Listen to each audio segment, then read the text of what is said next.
Greetings. This is Denise Rollins, Executive Director of the Whole Heart Grief and Life Resource Center. And today's session is really about having a goal and making sure that we achieve those goals. Many of us have heard about having SMART goals, and the focus on this session is to have even smarter goals. And we will define what that means together. But we really want you to be able to envision and imagine the life of your dreams and to make it happen in a way that keeps you pushing and achieving and doing all the things that you've been created to do in this world. So as we get started, let's look at some opening observations. One is we really want you to imagine your best life. We call that a wholehearted life, where you're living intentionally, fearlessly, and expectantly. What exactly are you dreaming of? And as you begin to think about what you're dreaming of, we'll also talk about how you'll get there. We believe that SMART goals are definitely the key. So you need to know what will make a goal realistic and achievable, so that you're not always feeling like you keep falling short of where you're trying to go. So we want to help you to have SMART goals, and we'll talk about that acronym in a second. But we've often met people who have the greatest goals, but they don't have the wherewithal to actually execute those goals. And we believe that you have to be able to set goals and go after them in a way that's engaging and rewarding. That's the smarter part of SMART goals. So we're going to help you formulate some accountability for yourself that is both engaging and rewarding, so that you have a chance to make this happen in your life. So if you're ready, let's get started with our activity for today.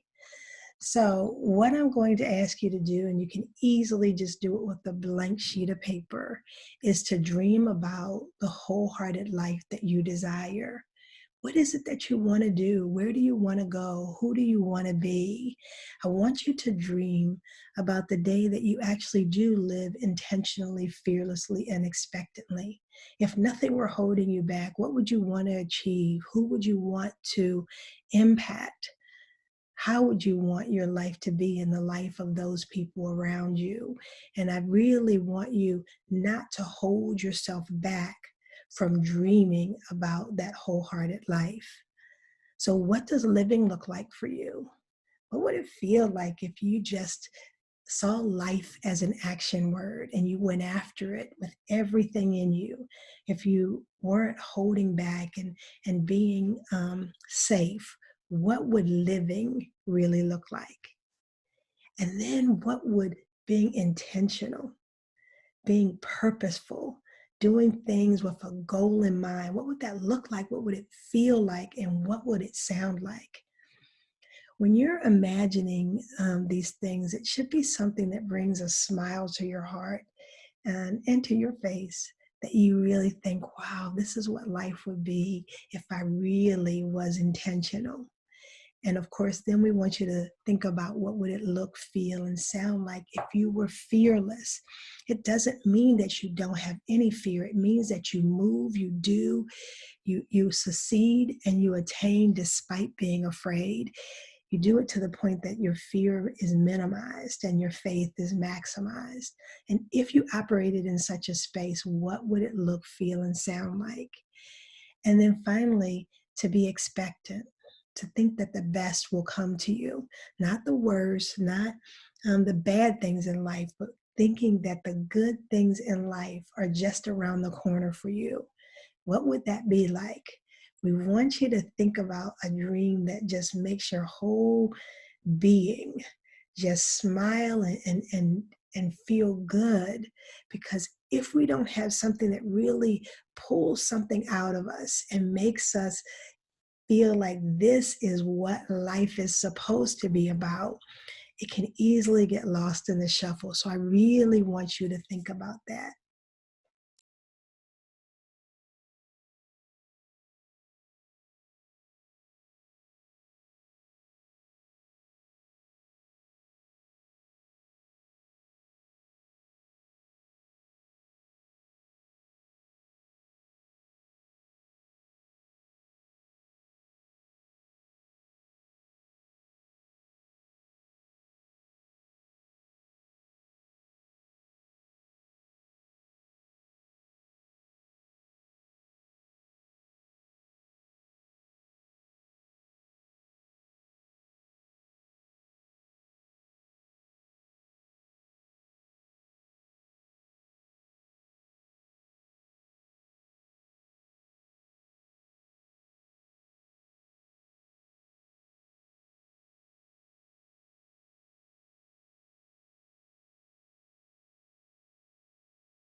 And as you think about who you want to be, where you want to go, what you want to do in life, I want you to articulate some statement that this is what I want to accomplish. And let's say for me, there was a day when I said I wanted to be a nationally known facilitator. I believe that I have a gift to share with the world, and I don't want to just share it with my friends and family. I want to share it with people across the nation because I know what this, for me, what my self-coaching model has done for me. And so I want to go beyond the people who are safe or easy to get to. I want to get to the people who need me and don't even know that they need me. And so in order to do that, I must create SMART goals. And so let's talk a little bit about doing that. I want you to formulate a goal that puts you on the road to success. So if I know that I want to be this nationally known facilitator, maybe the goal is to create recordings and information that allow my tools to get to people who wouldn't be able to come and see me facilitate personally. And so maybe that's the goal that I have. So when I'm formulating that goal, I want to make sure that it is specific, it is measurable, it is achievable, relevant, and time-based. Specific is it's not so broad that we don't know what we're going for. If I just say my goal is to be happy, that is so broad that it's hard for me to determine, did I achieve that or not, because I'm not really saying a lot about the context or any of that. It needs to be measurable. If I want to get my materials out to people, well, what people, how many people do I want to get them out to? By what date do I want to get it? It's measurable. It allows me to say, I set this goal and I actually did it. I want it to be achievable. So if I am saying, I want to be the president of Uganda, right? Well, I'm not a citizen of Uganda, so I'm not going to be in that role most likely. So it's not something that's achievable. So whatever I'm setting, it needs to be something that is realistic and achievable for me, but also relevant. And for me, relevance means it means something to me personally and to who I'm supposed to be. And then finally, it's time-based. By when do I want to achieve that goal? And for me, if I'm saying it's to facilitate and get my materials ready, then I say by the end of the year, I want to have, these specific things done towards that goal. So specific, measurable, achievable, relevant, and time-based. That's what makes the acronym SMART and SMART goals. Oftentimes, though, we make these goals and we have no emotional tie to it. So what I want to bring you back to is we want to think what this means to us, how it feels in our life, and why it's important. So in the things that we talk about in the whole heart world, we talk about CPR, that the heart is so important, and what we do that matters is something that brings us comfort, peace, and restoration. So does my goal bring that to me? Because if it doesn't make me feel good, if it isn't part of what matters to me, then it'll be harder for me to achieve that goal. So I want it to bring me comfort, peace, and restoration, and I believe that my goal will do that. I also want to make sure that in the ICU phase of wholehearted work, that it's something that allows me to celebrate who I am as a person. If I believe that I was truly gifted to facilitate and to share those skills and the tools that I've come up with the world, I see you, that I see me, and the world sees me for what I was created to do. So does it meet that goal? And then finally, does it allow me to have a wholehearted lifestyle? And that's what we talk about in this recuperation and ongoing care part of the wholehearted journey, is that the lifestyle is one that is is positive and affirming for me, and to be able to share with people the skills and the tools that got me through some really hard times, to be able to give them something to make them better and make their lives better, is a lifestyle that I would embrace any day. So for me, the goal really works. And I want you to consider, do the goals work for you as a person as well?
And that leads us to the third step, which is the accountability and the execution piece.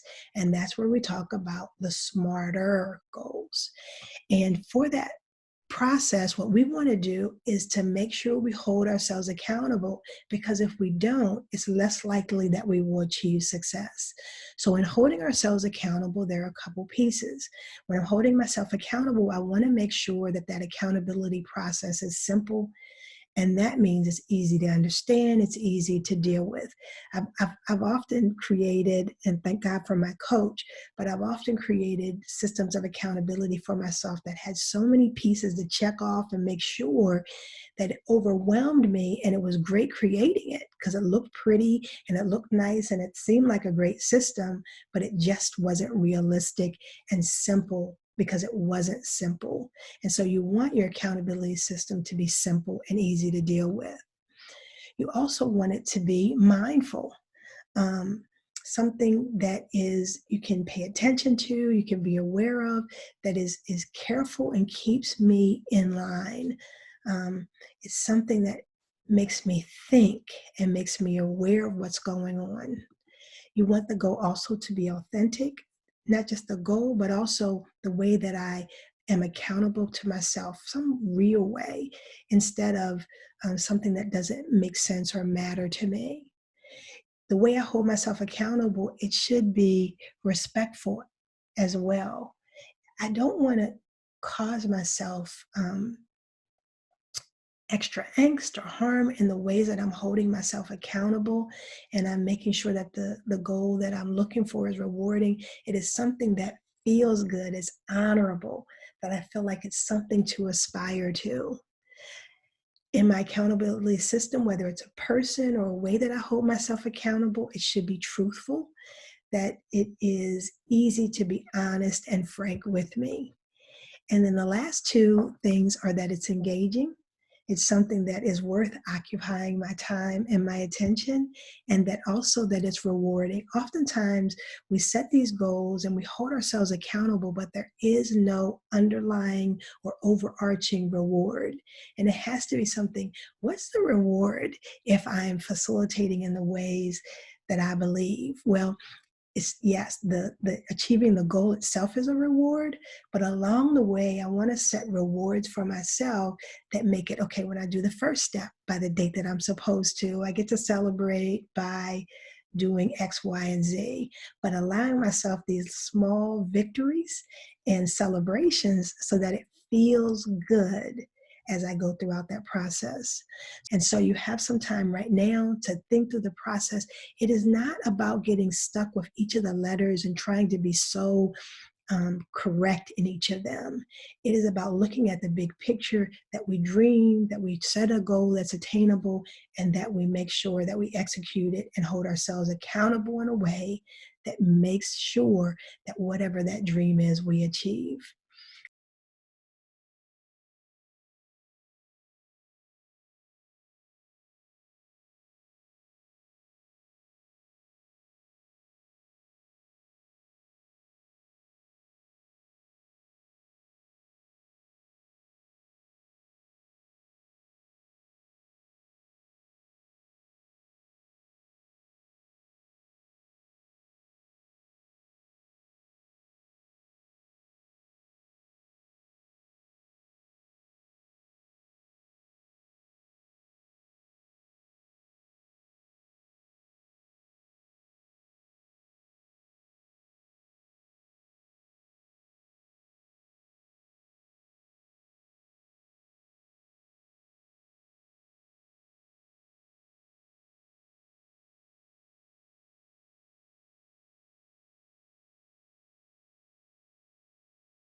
I look forward to you breaking up into your small groups, sharing with one another, encouraging one another, and then creating a plan for way beyond this session to make sure you achieve that which you were created for.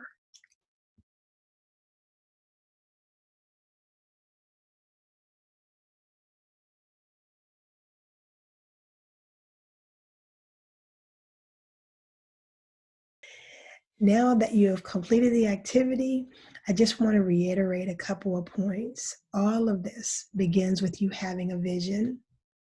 What is your vision for your life?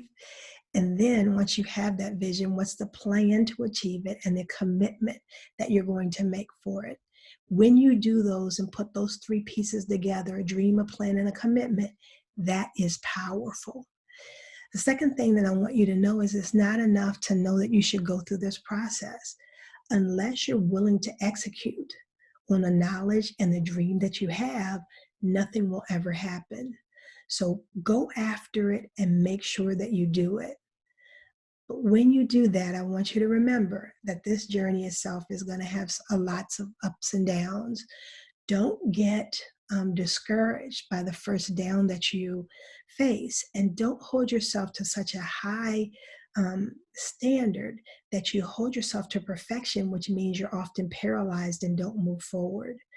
The goal is to strive for progress and not perfection. In doing that, what you want to do is ask yourself, how do I overcome the times and moments that are particularly hard? If you anticipate that ahead of time, you'll have less struggle at the time that it happens. Keep moving, keep planning, keep growing, keep dreaming. And when you do that, you will change the world one day at a time. Good luck.